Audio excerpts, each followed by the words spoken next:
Assalamu alaikum. How are you all? Fine, feeling well. I hope that you all are fine and feeling well. Today I am going to start a series of lectures in which I will teach you the parts of speech. तो students, parts of speech तो अक्सर हम पढ़ते रहते हैं। आप लोगों ने अपने कॉलेज स्कूल में या फिर यूनिवर्सिटीज़ में भी जो है ना ये पढ़ ली होगी, हालांकि यूनिवर्सिटी में ये चीज़ें पढ़ाते नहीं हैं। ठीक है, अब यहाँ पर मैं आपको ये बात बताना चाहता हूँ कि यहाँ पर मैं आपको पढ़ाने जा रहा हूँ, आपको कुछ ऐसे टिप्स और ट्रिक्स बताऊंगा कि पार्ट्स ऑफ स्पीच को याद करना आपके लिए इंतहाई ईजी होगा। इसलिए अभी मैं जो है अपना लेक्चर शुरू करता हूँ और आपको वो टिप्स बताता हूँ। सबसे पहले आप किस तरह इनको याद कर सकते हैं, तो चलिए शुरू करते हैं। Number one parts of speech को याद करने का तरीका ये देखिए, मैंने इनको लिखा यहाँ पर, ये टोटल है 8। नंबर 1 हम याद करेंगे नाउन, फिर उसके बाद वो पार्ट स्पीच जिसमें नाउन लगता है वो क्या है, वो है प्रोनाउन। फिर उसके बाद नंबर 3 पर हमने लिखा है वर्ब। अब वर्ब के बाद वो पार्ट स्पीच जिसमें वर्ब आता है वो है एडवर्ब। अब यहाँ पर ये देखें, हम आगे नंबर 4 पर, फिर हमने देखा एडवर्ब, यानी इसके शुरू में एक ऐड की आवाज आती है, लेकिन हमें ये भी पता है कि एक ऐसा पार्ट स्पीच है जिसमें ऐड यूज करते हैं, वो भी ऐड से शुरू हो जाता है, वो है आपका एडजेक्टिव। अब यहाँ पर नंबर 5 ये आपको याद हो चुके होंगे, ये देखिए नाउन, फिर प्रोनाउन, वर्ब, फिर एडवर्ब, फिर उसके बाद ये जो आपका एडवर्ब है यहाँ पर हम आगे, फिर एडजेक्टिव। नंबर 6 से फिर 8 तक इनको याद करने का फिर एक तरीका है, वो ये है कि जिनमें शन की आवाज आती है। नंबर 1 वो क्या है, प्रीपोजिशन। नंबर 2 कंजक्शन, फिर नंबर 3 इंटरजेक्शन। टोटल ये कितने हैं, 8। फिर से रिपीट करता हूं, noun, pronoun, verb, adverb, adjective, फिर जिनके आखिर में शन की आवाज आती है वो क्या है, प्रीपोजिशन, कंजक्शन एंड इंटरजेक्शन। सबसे पहले नाउन की डेफिनेशन आपको बताने जा रहा हूं। ये आप सब अक्सर यूज करते रहते हैं, a word which is use to name anything, ये भी ठीक है, लेकिन आपको ये बताना चाहता हूं कि कोई भी लफ्ज जो हम इस्तेमाल करते हैं किसी भी चीज को नाम देने के लिए, उस लफ्ज को कहते हैं नाउन। नंबर 1 आप ये भी यूज कर सकते हैं कि naming word is called noun. तो मैं इसको लिखता हूं, naming word is called noun.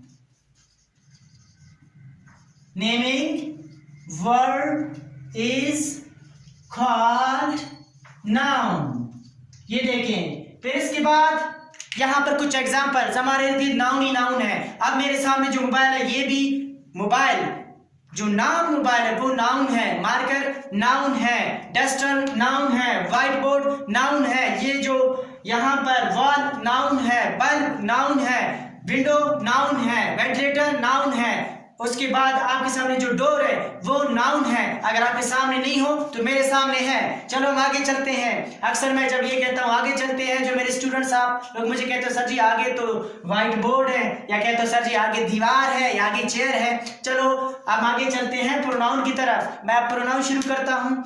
वो लफ्ज जो नाउन की बजाय इस्तेमाल किया जाता है उस लफ्ज को प्रोनाउन कहते हैं। तो यहाँ पर इसकी बहुत सी डेफिनेशन है, लेकिन मैं आपको वो डेफिनेशन बताऊंगा। कौन सा, वो डेफिनेशन बताऊंगा जो अगर आप 2 क्लास के स्टूडेंट को भी बताए तो उसे समझ आ जाए। वो ये है, ये देखिए, रिप्लेसमेंट ऑफ नाउन, यानी कि रिप्लेस से निकला है replacement, replacement of noun. Replacement of noun is called pronoun, is called pronoun. अब यहाँ पे स्टूडेंट्स, चूंकि अब इतने दिनों से मैंने व्हाइट बोर्ड यूज नहीं किया है, तो व्हाइट बोर्ड पर लिखना मेरे लिए थोड़ा सा यानी कि डिफिकल्ट तो नहीं है, यानी मेरी स्पीड थोड़ी सी स्लो हो गई है। इस पर हम आगे चलते हैं। आप कहेंगे सर लेक्चर के दौरान ऐसी बातें करते हैं, मैं अक्सर अपने स्टूडेंट्स के साथ ऐसी बातें करता रहता हूँ, सो डोंट वरी, ठीक है, लेकिन फिर भी लेक्चर सही कंप्लीट होगा, डोंट वरी। यहाँ पर चलते हैं आगे। प्रोनाउन किसे कहते हैं, यानी रिप्लेस का मतलब क्या है। यहाँ पर देखें मेरे सामने क्या है, ये यहाँ पर डस्टर है, ठीक है, डस्टर को मैंने उठाया, इसको रिप्लेस किया एक और मार्कर से। अब यहाँ पर पहले ये देखिए, यानी कि पहले वाला वर्ड वो नाउन था, फिर नाउन की जगह मैंने ये अब ये चीज इस्तेमाल किया, अब ये प्रोनाउन है। रिप्लेस का मतलब ये है, यानी कोई भी लफ्ज उठाओ और उसकी जगह पर दूसरा वर्ड यूज करो। लेकिन प्रोनाउन किस तरह होंगे, हमें कैसे पता चलेगा ये प्रोनाउन है, बहुत इजी है। वो किस तरह, जो आपके प्रोनाउन है वो 7 है, फिर इनकी टाइप्स हम पढ़ते हैं। कितने हैं, 7, जिस तरह फिजिक्स में आप लोग नहीं पढ़ते हैं, बेसिक यूनिट 7 है। तो यहाँ पे देखें, replacement of noun is called pronoun. वो वर्ड जो नाउन की जगह इस्तेमाल करते हैं या नाउन की जगह पर इस्तेमाल करते हैं उसको हम कहते हैं प्रोनाउन। अब ये देखिए टोटल 7 है। नंबर 1 आई, पेड़, वी, पेड़, यू, पेड़, ये देखिए ई, पेड़, शी, पेड़, इट, पेड़, दे। लेकिन मैं आपको अक्सर इस तरह याद करवाता हूं, आई, वी, यू, सही है, I, we, you, they, he, she, it, इस तरह। अब यहां पर देखिए नंबर 1 2 3 4 5 6 7, ये देखिए 7 है। फिर इनके टाइप्स पढ़ेंगे, इन पर पूरे जो यहाँ पर आपको नजर आ रहा है ना, ये टोटल 8 है। इन सब के टाइप्स पर एक एक या दो वीडियोस बन सकती हैं। तो चलते हैं आगे। नंबर प्रोनाउन हो गई कंप्लीट। अब चलते हैं किसकी तरफ, वर्ब की तरफ। तो वर्ब किसे कहते हैं? आपको कहा गया है कि भाई वर्ब तो कोई भी वर्ब जो एक्शन को शो करे वो वर्ब है, लेकिन ये यहां तक काफी नहीं है, क्योंकि ये स्टेट ऑफ बीइंग को भी शो करता है। किसको शो करता है? State of being. अब आपको ये पता होगा कि एक्शन किस तरह शो करता है, लेकिन आपको अक्सर को पता नहीं कि स्टेट ऑफ बीइंग को भी वर्ब शो करता है। स्टेट ऑफ बीइंग क्या है ये मैं आपको बताता हूं। एक्शन के लिए कुछ एग्जांपल्स मैं इस तरफ लिखता हूं। किसके लिए? एक्शन के लिए। ये देखिए एक्शन, प्ले एक्शन है, राइट एक्शन है, स्पीक एक्शन है, लुक एक्शन है। Is that clear? तो यहां पर एक्शन के लिए कुछ एग्जांपल्स लिखता हूं। प्ले, फिर रीड, फिर स्पीक, etc। अब इसके बाद स्टेट ऑफ बीइंग के लिए एग्जांपल लिखता हूं मैं। State of being, this is a pen. यहां पर देखिए इस सेंटेंस में आप सबको पता है कि ये जो इज है ये एक वर्ब है। ये क्या है? एक वर्ब है। जब यहां पर हम कहते हैं दिस इज अ पेन, हम कहते हैं ये एक पेन है, ये एक पेन है। यहां पर ये जो इज है ये भी एक वर्ब है और ये एक्शन को शो नहीं कर रहा है, लेकिन फिर भी यहाँ पे यूज हो रहा है एज अ वर्ब। तो यहां पर ये इस पेन की होने की हालत को शो कर रहा है। होने की हालत से मुराद ये है, अब मैं ये कहता हूं ये जो मेरे सामने एक चीज पड़ी हुई है, ठीक है, इसकी होने की हालत क्या है? तो मैं कहता हूं कि मतलब ये चीज क्या है। जब हम कहेंगे तो मैं बताऊंगा कि ये एक पेन है, या एक मार्कर है, ये एक मोबाइल है। Is that clear? तो उस वक्त मैं क्या करता हूं, फिर जो इज, एम, आर या वाज वर्ब यूज करता हूं, उनके बाद कोई एक्शन नहीं आता, बल्कि कोई नाउन या फिर एडजेक्टिव आता है। उस वक्त ये जो है ना स्टेट ऑफ बीइंग को शो करते हैं। I hope that it is clear for you. अगर आपके लिए क्लियर नहीं है तो डोंट वरी, जब मैं वर्ब के टाइप्स पढ़ाऊंगा उस वक्त ये सारी चीजें आपके लिए क्लियर हो जाएंगे। वो किस तरह वो मैं आपको बताऊंगा। इसके साथ साथ मैं एक वीडियो बनाऊंगा, वहां पर आपको ये बताऊंगा what is difference between helping verb, stative verb, stative verb इनको कब कहते हैं, हेल्पिंग वर्ब कब कहते हैं, और what is difference between object and complement, यहाँ तक। फिर उसके बाद मैं आपको ये भी सिखाऊंगा कि उस वक्त हम और ऐसे भी सेंटेंसेस होंगे, वहां पर कुछ ऐसे सेंटेंसेस हैं जहां पर एक से ज्यादा जो है ना ऑब्जेक्ट इस्तेमाल करते हैं, यानी first object and second object. वहां पर जब इस तरह चीजें पढ़ेंगे तब भी आपके लिए चीजें जो है ना क्लियर हो जाएंगे। वर्ब आपके लिए क्लियर है। अब चलते हैं हम एडजेक्टिव की तरफ। एडवर्ब नहीं, पहले एडजेक्टिव आपको समझाऊंगा, फिर एडवर्ब भी आपको समझ आ जाएगी। अब देखिए एडजेक्टिव किसे कहते हैं।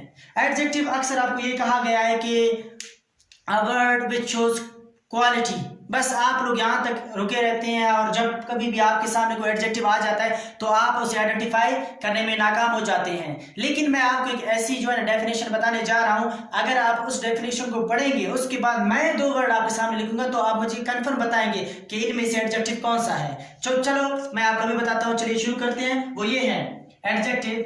डेफिनेशन सुनिए।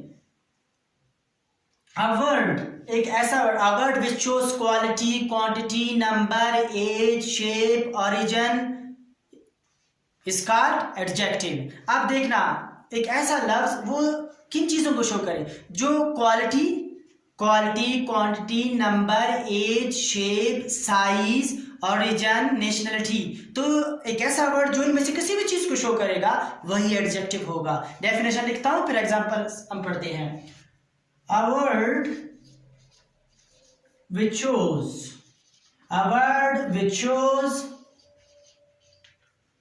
quality,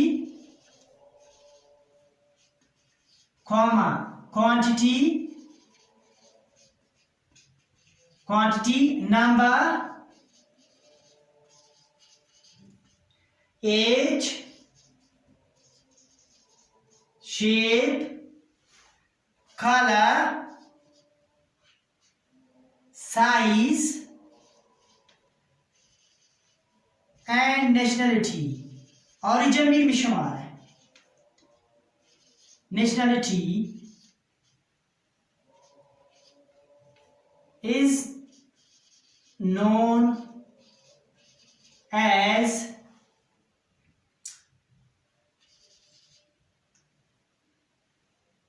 adjective।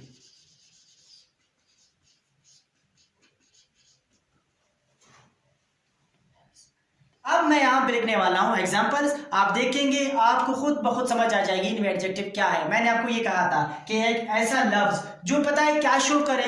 ये देखो, किसी भी चीज की क्वालिटी को या फिर क्वांटिटी, क्वालिटी को या फिर क्वांटिटी को, या number, age, shape, colour, size या फिर नेशनलिटी को, तो हम उस वर्ड को कहेंगे एडजेक्टिव। अब एग्जांपल देखें। एग्जांपल मैं आपको यहां पर आपके लिए करके दिखाता हूं आपको। ये देखिए एग्जांपल मैं लिखूंगा, आप खुद बताएंगे। मैं लिखता हूं ब्लैक मार्कर।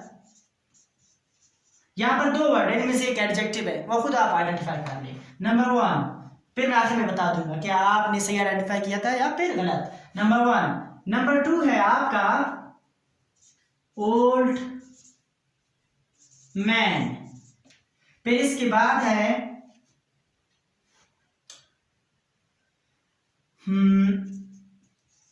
इंटेलिजेंट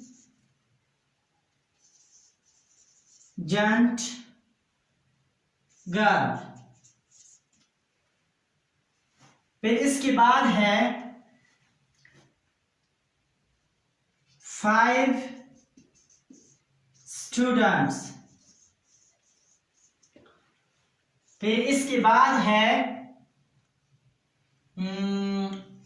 एक और आपके लिए मैं लास्ट बताता हूं, वो ये है पाकिस्तानी बॉय। पाकिस्तानी बॉय। अब आपको पता लग गया होगा कि इनमें से एडजेक्टिव कौन से है, मैं बताता हूं। अब देखिए यहां पर ब्लैक मार्कर, इनमें से जो ब्लैक है वो किस चीज को शो करता है? डेफिनेटली ये कलर को शो करता है, और कलर यहां पर मैंने लिखा था, ये देखिए कलर को शो करता है, तो ये क्या है? ये एडजेक्टिव है। फिर इंटेलिजेंट शो करता है क्वालिटी को, तो ये क्या है? एडजेक्टिव यहां पर, और ये क्या है? नाउन। फिर ओल्ड मैन, जब कभी आपका था कि ओल्ड व्यक्ति किसी शख्स के साथ लगे तो वहां पर हमें पता लगता है ये इसकी एज के बारे में बात हो रही है। अगर किसी चीज के बारे में लगे तो हमें पता है कि यहाँ पर हम ये कहेंगे, वो भी असल में एज ही होता है, लेकिन क्या हमें पता है कि ये नया और पुराने की बात आती है। ठीक है, यहाँ पे देखिए ओल्ड, यहाँ पर एज के लिए डेफिनेटली यूज कर रहे हैं हम, और 5 नंबर को शो करता है जो कि एडजेक्टिव है। पाकिस्तानी नेशनलिटी को शो करता है जो कि एक एडजेक्टिव है। यहाँ पर आप खुद देख रहे हैं, आपको पहले से जब मैंने लिखा था उस वक्त मालूम हो गया था इनमें एडजेक्टिव कौन से हैं। वो उसकी खास वजह ये है कि आपकी डेफिनेशन समझ आ गई है, इसलिए। तो हम आगे चलते हैं। आगे चलने के लिए मुझे प्रीपोजिशन की तरफ जाना होगा, लेकिन उससे पहले मैं आपको एडवर्ब पढ़ाऊंगा। ठीक है, चलो चलते हैं। तो जब यहाँ पर मैं जो है इसकी डेफिनेशन आपको बताऊंगा, उस वक्त आपको अंदाजा होगा कि जो है ना एडजेक्टिव तो हम पढ़ चुके हैं। तो अब चलते हैं एडजेक्टिव की तरफ। किसकी तरफ? एडजेक्टिव की तरफ, जो कि हम कर चुके हैं, इसलिए मैं वो अब नहीं उसकी तरफ नहीं जाऊंगा, बल्कि मैं किसकी तरफ जाऊंगा? मैं जाऊंगा एडवर्ब की तरफ। एडवर्ब क्या है, इसकी डेफिनेशन पढ़ते हैं, फिर एग्जांपल इसकी करते हैं। ठीक है, अब ये देखिए डेफिनेशन है इसकी। A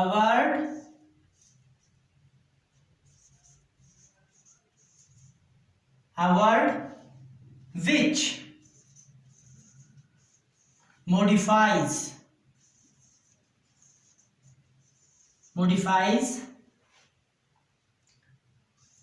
a verb, ये एक वर्ब को मॉडिफाई करता है, एडजेक्टिव को भी मॉडिफाई करता है, एडजेक्टिव, और another adverb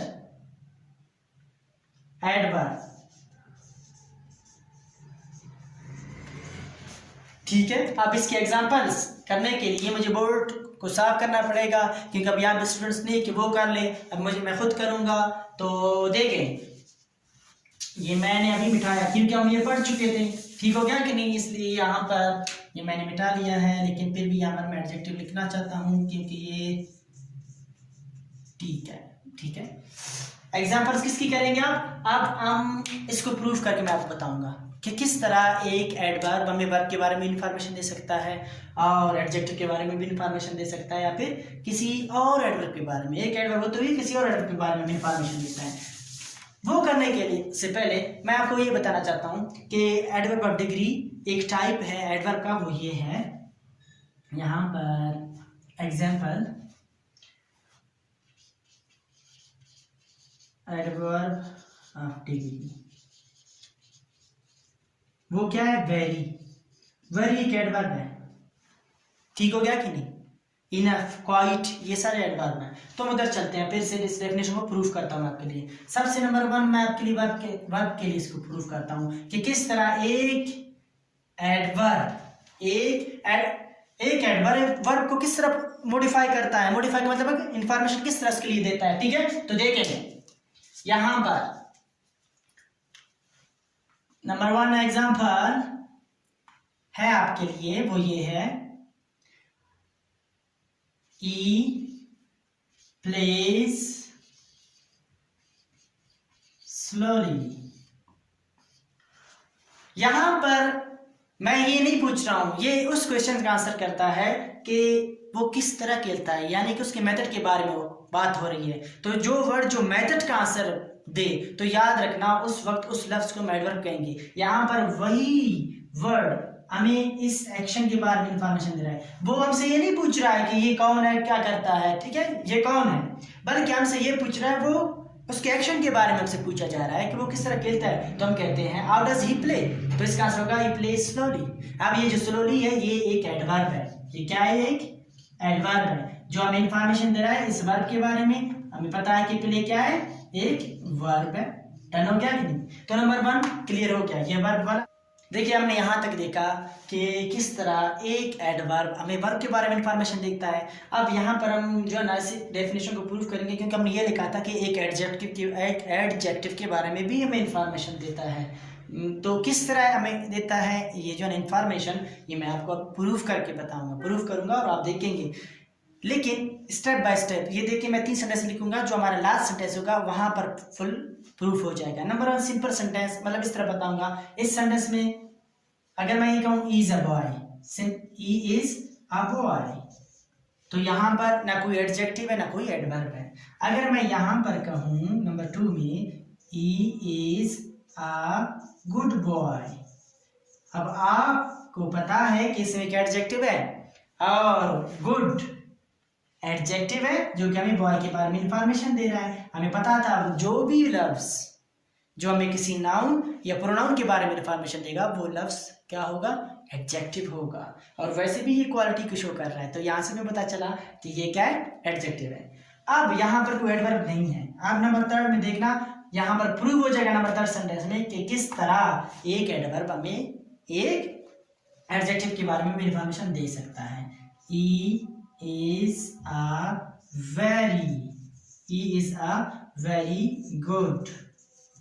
अब मैंने कहा अच्छा, अब मैं बोलूं बहुत अच्छा। यहाँ पर जो बहुत है वो हमें अच्छा है ना, इसके बारे में इंफॉर्मेशन दे रहा है। और ये किसके बारे में? बॉय के बारे में। He is a very good boy। यहाँ पर जो वेरी है वो हमें बॉय के बारे में इंफॉर्मेशन नहीं दे रहा, बल्कि वो हमें गुड के बारे में इंफॉर्मेशन दे रहा है, जो कि एडजेक्टिव है। तो ये एक एडवर्ब है और ये एक एडजेक्टिव है। यहां पर एक एडवर्ब हमें इंफॉर्मेशन दे रहा है एक एडजेक्टिव के बारे में, तो ये ले प्रूफ हो गया। अब हम चलते हैं कि किस तरह एक एडवर्ब किसी और एडवर्ब के बारे में इंफॉर्मेशन देता है। वो बहुत ही सिंपल है। वो किस तरह आप देख लेना, मैं ये मिटाने लगा हूं। अब चलते हैं कि किस तरह एक एडवर्ब किसी और एडवर्ब के बारे में हमें इंफॉर्मेशन देता है। सुनने में तो अजीब लगता है लेकिन ये पॉसिबल है और ये आपको अभी समझ में आ जाएगी। देखिए मैं कहता हूं she कुक्स food but very slowly। आप देखिए इस सेंटेंस में हमें ये भी पता है कि ये भी एक एडवर्ब है। ये क्या है? एक एडवर्ब है। और स्लोली का हमने पहले से पढ़ा है, वो भी एक एडवर्ब है। अब ये देखिए वेरी स्लोली, ये जो वेरी है ये हमें स्लोली के बारे में इंफॉर्मेशन दे रहा है, और ये एडवर्ब है वो भी एडवर्ब है। तो एक एडवर्ब दूसरे एडवर्ब के बारे में हमें इंफॉर्मेशन दे रहा है। तो हमें यहाँ से ये पता चला बिल्कुल ये जो डेफिनेशन है ये 100% ठीक है, और बिल्कुल ये पॉसिबल है कि एक एडवर्ब हमें वर्ब न सिर्फ वर्ब के बारे में बल्कि एक एडजेक्टिव और एक और एडवर्ब के बारे में भी इंफॉर्मेशन दे सकता है।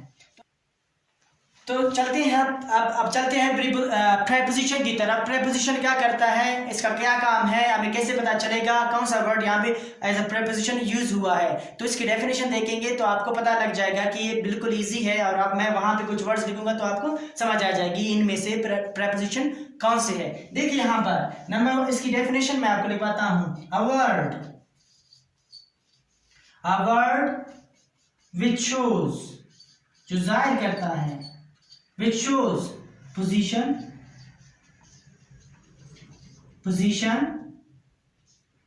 comma, location and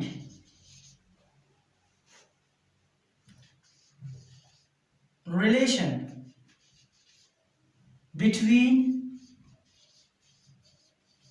two or more things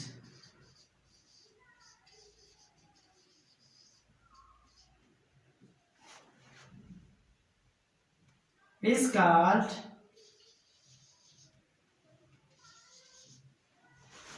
preposition।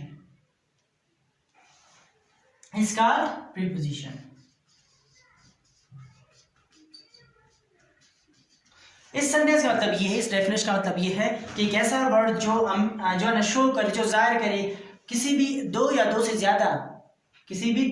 ज्यादा चीजों कि जो ना की पोजीशन को शो करे, लोकेशन को शो करे, या उनकी रिलेशन को शो करे, उस वर्ड को हम कहेंगे प्रीपोजिशन। प्रीपोजिशन की कुछ मैं एग्जांपल्स देने लगा हूं आपको, वैसे तो बहुत से हैं, जब इसके टाइप्स पढ़ाऊंगा फिर वो कर नहीं है, लेकिन एग्जांपल के तौर पर ये देखिए। नंबर 1 ये देखिए, इन, ऑन, ऑफ, एट। देखिए example, the students are in the class। in the class, यहां पर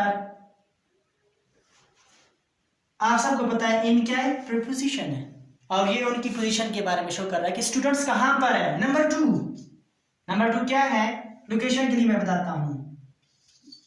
We are at the hotel।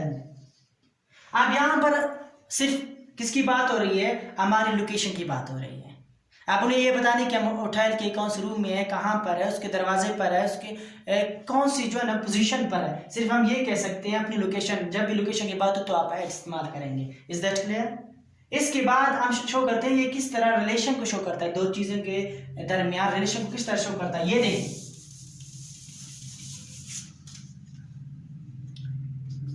Number 3 relation, E is the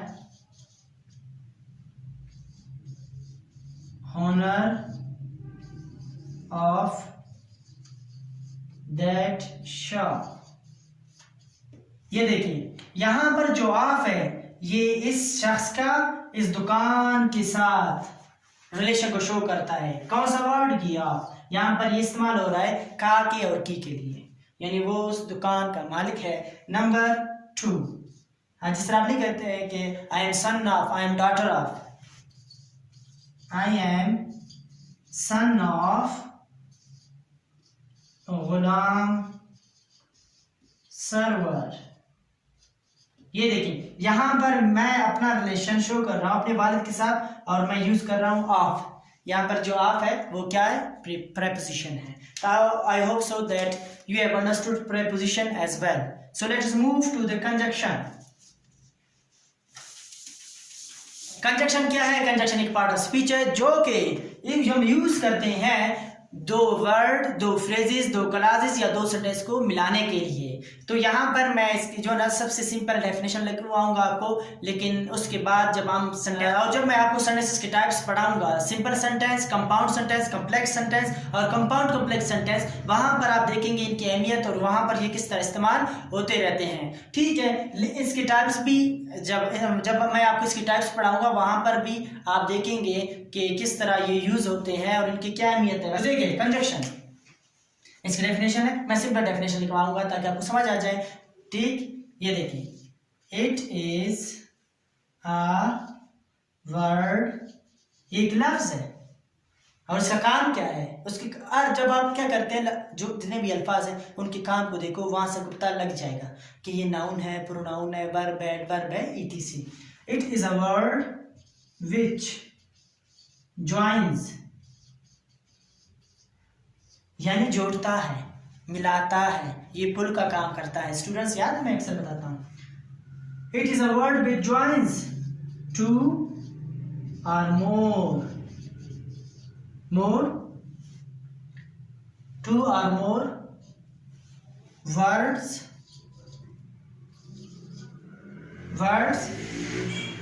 phrases, clauses or sentences called conjunction। ठीक है, अब एग्जाम्पल इसकी है नंबर 1। अब आप ये देखेंगे, पहले आपको ये तो बता दूं, ये मिलने जो ना जोड़ने का काम करता है। किस तरह जोड़ने का काम करता है? ये दो या दो से ज्यादा अल्फाजों को भी जोड़ सकता है, ये फ्रेजेस को भी जोड़ सकता है, दो या दो से ज्यादा क्लासेस को भी मिलाता है या जोड़ सकता है, सेंटेंसेस को भी। अब देखिए, आप में से बहुत से स्टूडेंट्स ऐसे होंगे कहेंगे सर जी फ्रेज हमारे लिए मुश्किल है, क्लास हमारे लिए मुश्किल है। सो डोंट वरी, मैं इस जो ना मैं एक लेक्चर बनाऊंगा जहां पर फ्रेजेस पढ़ाऊंगा आपको और फ्रेजेस के टाइप्स पढ़ाऊंगा, और एक लेक्चर जहां पर क्लासेस की टाइप्स पढ़ाऊंगा आपको, और इजी और उसी तरह आपको टिप्स और ट्रिक्स बताऊंगा कि समझने में आपको आसानी हो। सेंटेंसेस की टाइप्स भी पढ़ेंगे, मैंने पहले भी बताया, अभी जो है ना आपको बताता हूँ, सेंटेंस की टाइप्स भी पढ़ेंगे। अब चलते हैं, क्योंकि आपके एमसीक्यूज में भी यूज होते हैं, इसके अलावा आप जब लिखते रहते हैं, जब कंपोजिशन की बात आती है तो इनकी आपको बहुत ज्यादा जरूरत पड़ती है। देखें, एग्जांपल है, I am a student and now I am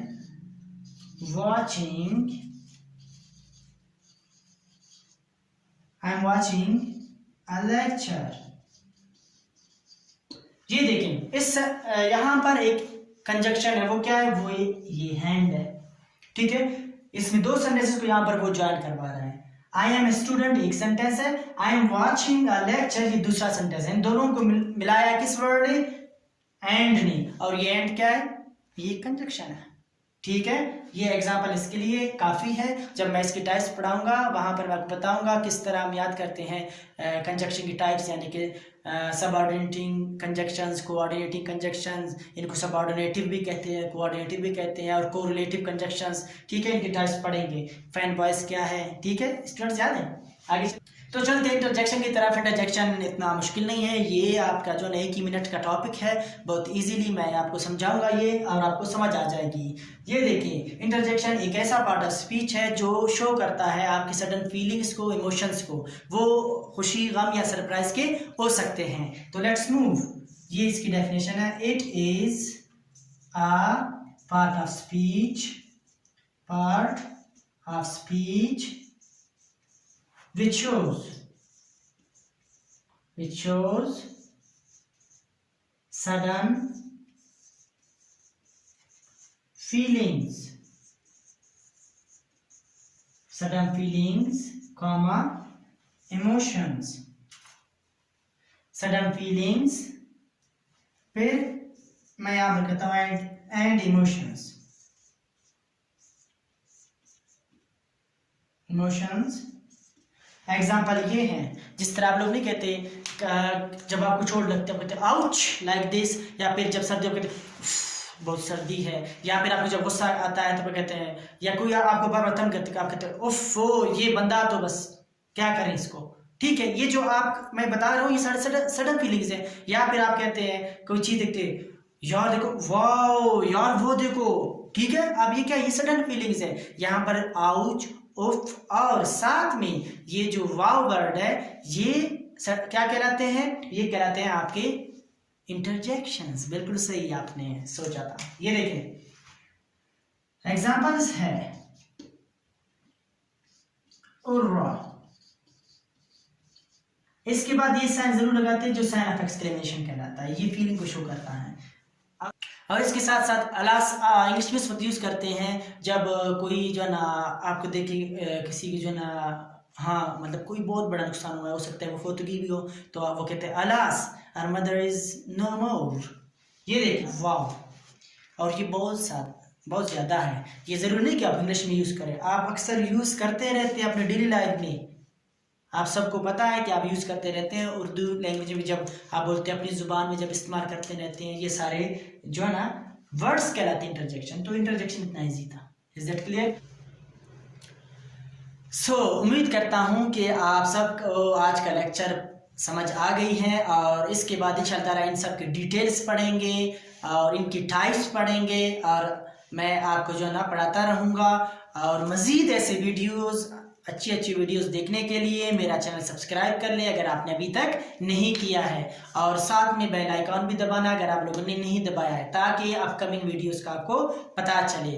और साथ में शेयर करना और लाइक करना मत भूलिएगा। It is enough for today, will meet in the next video. अल्लाह हाफिज़।